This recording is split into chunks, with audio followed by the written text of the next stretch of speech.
I'll make my way. I just couldn't resist this juicy point. The ominous fog of changing seasons is an ideal backdrop when casting into the unknown. I've heard stories of monsters, but deciphering the true nature of a fishtail, it can be tough to believe until the eyes get involved. But with aspen flames fanning in the stiff breeze and red rockets running up feeder streams, this could not be a better scene to set the hook and set the rumors straight. With new friends and new water, this was a phenomenal start to fall.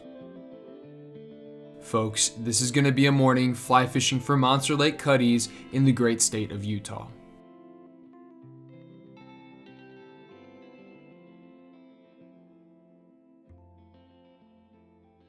Couch surfing across the country has a tendency to upset my loved ones from back home, but at this point, I've done it quite a bit and I'm no stranger to these experiences with strangers. So, waking up on a new couch and clambering into the backseat of an unfamiliar truck, it just felt natural at this point. Salt Lake, it was the perfect pit stop on my weekend transition trip from Boise to Phoenix. Now, granted, this was a long hike, but I had just enough time in the schedule to get out and do some fishing. And as that sun started to illuminate our surroundings, blurry shapes turned into mountains, and I could see the aspen rustling in the cold. Nearing the access point, I was feeling truly blessed that my new friends decided to house this vagabond fly bum for the night. I gotta say, it sure beats the parking lot at Walmart. But before we get suited up and the action begins, I need to introduce the dynamic duo I was set to fish with. This is Ryan and Dre. Ryan and I, we have been Instagram friends for a long time now, and we've always toyed around with the idea of linking up and doing some fishing. The timing, it just never lined up. He is one fishy dude and is absolutely dialed in on the Utah trout scene, so I'm happy to say that it's finally happening. And his girlfriend Dre, she's a phenomenal wildlife photographer, videographer, and does some great digital design on the side. These two are very talented folks, and I am now happy to call them friends. With proper deductions now out of the way, let's get back to the lake.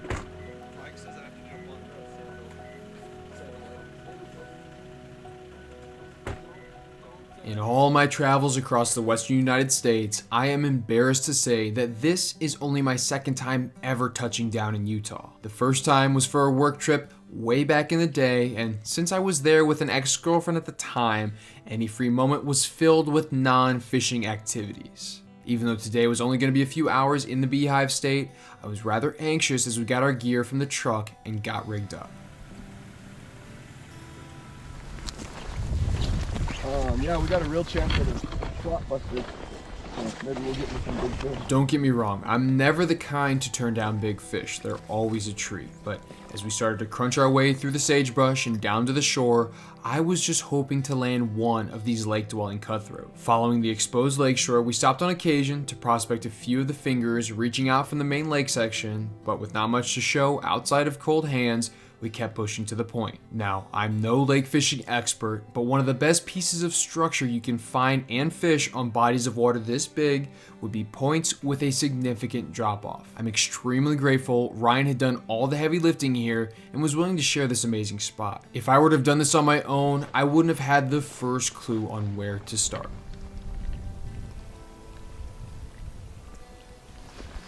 Looks like it's game time. He's just around the bend. I'll make my way. I just couldn't resist this juicy point. Making the first few cold steps into the muddy lake bottom, my hopes started high, but much like my boots, they started to sink just a tad as I started my day with a few massive tangles. But composure was found after a few deep breaths and some smooth roll casts. The morning was still young, and we had beat the sun to the water by a healthy margin. Getting an early start on the day is a small win that can make a big difference in the overall day of fishing. In this situation, it gave me plenty of time to pull my act together and shake off the nerves before the real fishing started. Plus, with the growing rays peeking over the hillsides, it made for some outstanding lighting when contrasted against the withering fog. Dre popped up the drone and proceeded to bottle up the sights of this amazing morning, all from a bird's eye view. The golden glow of the hillsides and pockets of aspen made the deep blue of this never-ending reservoir really pop. In the moment, it was a struggle to concentrate on my flies with this living piece of art changing in front of my eyes, but hopefully this gives you a perspective on the sheer size of this impoundment we're fishing today. big water can be extremely intimidating, especially if you're used to moving water or smaller lakes like myself. The blue of this haystack could make any massive cutty seem like a teeny tiny needle lost in the abyss, never to be found in a million casts. Usually there's no merit behind it. Just spray and pray. Yeah, this is a cool morning. Like off the rip, this is just a fucking sweet morning. Looks like a previous angler was having a rather rough day on the water, so after I tucked that into my bag to throw out later, I started to move my way down to where Ryan was fishing. This proved to be the right move because not too long after wading out into this bay, I started to see massive rings disturbing the glass. They were just out of reach to start, but it seemed like with every minute they were getting closer and closer to our weed-lined bank. Ooh, oh my gosh. I just saw one rise. Really? Yeah. That was kind of wild. Oh, there's another big rise. Yeah. This was a great sign, and I figured if I could just get it in the neighborhood, a cruising fish might see my measly offerings. After a quick re-rig and repositioning, I found a lone rock embedded in the mud, which made for the perfect perch. This was by no means a pyramid lake ladder, but it would serve a similar function. With my sleeves dangling just inches over the water, I received a jolt of excitement when my indicator slowly submerged and then disappeared. I gave this fish my best Bassmaster Classic wind up and hook set. With my best neck-wrenching force, I left my feet with the blind faith that my heavy tippet would hold. And I gotta say, I was amazed to feel the fight of this lake dweller pulling with all its might and gaining ground towards the main lake. It took a ferocious fight and quite a few turns, but I was eventually able to get this fish within netting distance. Let's go. Yes! Holy cow, that's a nice fish. Am I good to come over? Yeah, for sure, man. You hit it on the move? Yeah, I was being a bit more aggressive with my strip. I'm still under an Indy, but I'm still being aggressive with the strip. That made it worth it right there. Yeah, thank you guys. Yeah, this is phenomenal. Sharing your spot, sharing your couch.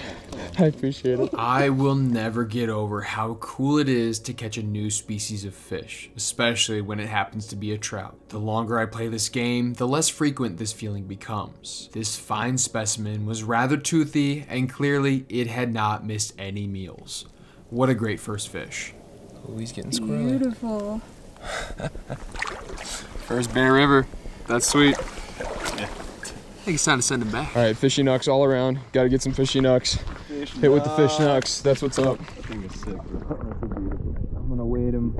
Yeah, I know, me too. Well, I tell you what, the hands are cold and it's for a good reason. This is good stuff. Getting back to my rock perch hidden in the weed line, the calm of the lake returned for a few minutes but was soon again broken when the indicator I was slowly stripping disappeared into the blue. Come on, you. Just a wee boy. Oh, and I'm stuck on grass. Get him here. Nah, I should be able to handle this one.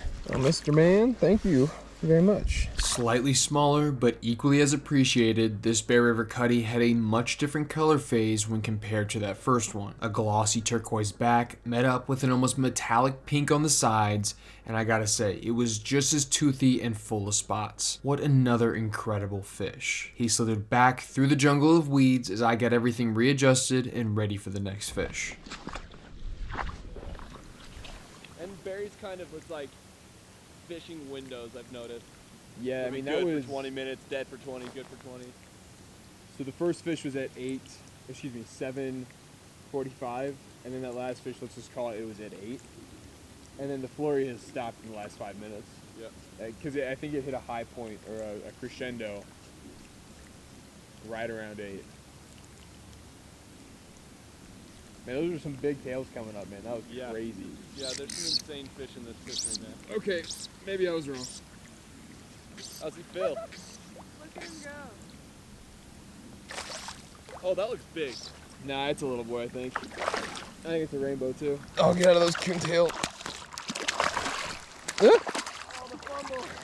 We got the bag. So that one went after the brown. He does have a pretty gnarly little head on him. Are his fins clipped?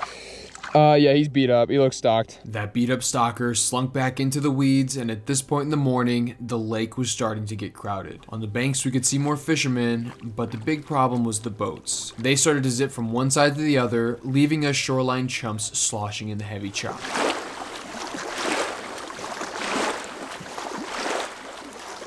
This seemed to have a negative effect on our bite, and things had to calm down for about 15 minutes before anyone in the party would get a sniff. And I must have just had the hot spot today, because after the lake calmed, another bite broke the silence. That's a chub, bro. That's so sick. Look at you, Mr. Man. Oh, no, he's not talking. I wish he would. Come on. Talk to me, brother. Now that's what you come for. That's what you come to Utah for. All right, thanks, brother. Hell yeah. Not but a few casts after that chub, I heard a hook set off to my left, and it seemed like Ryan was on. There it is. Hell yeah. If you can keep a hold of him, I'll come get your net. That's a good fish.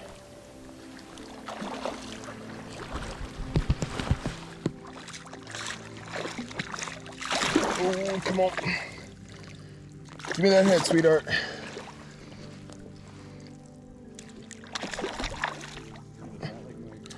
Nah.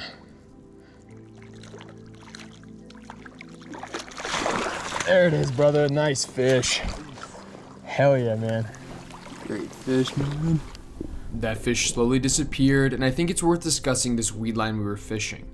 Dre threw up the drone and it again managed to capture an amazing overhead view. You can clearly see where we were on the bank casting in relation to the weed line and then to the open water. With this reservoir being such a bug factory, these fish will crew structured points like this in the fall and in the spring, hunting the weed lines for anything that looks like food. In this case, we're feeding these fish black and brown leeches under an indicator. This is fairly standard for my lake approach, and for the most part, I kept my rig anywhere from 4 feet to 6 feet deep. This proved to be an effective 1-2 punch for covering lots of water and suspending our flies over the weed line. But with the sun now high in the sky, it was clear our morning was pushing closer and closer to midday.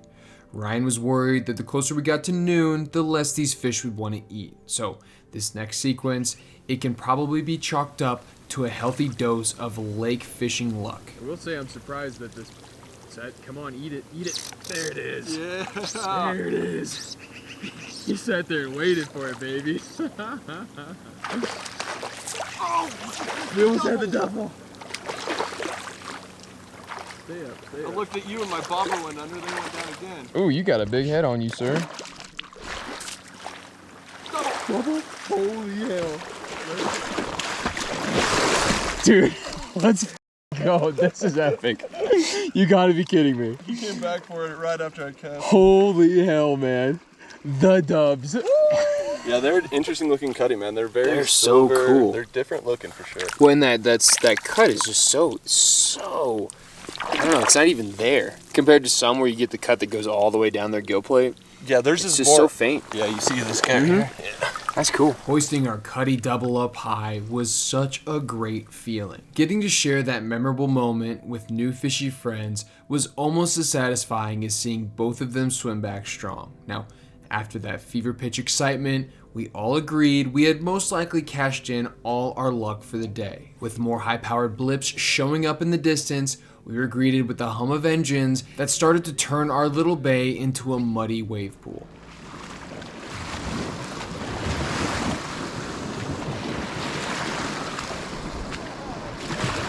Yeah, it's nuts.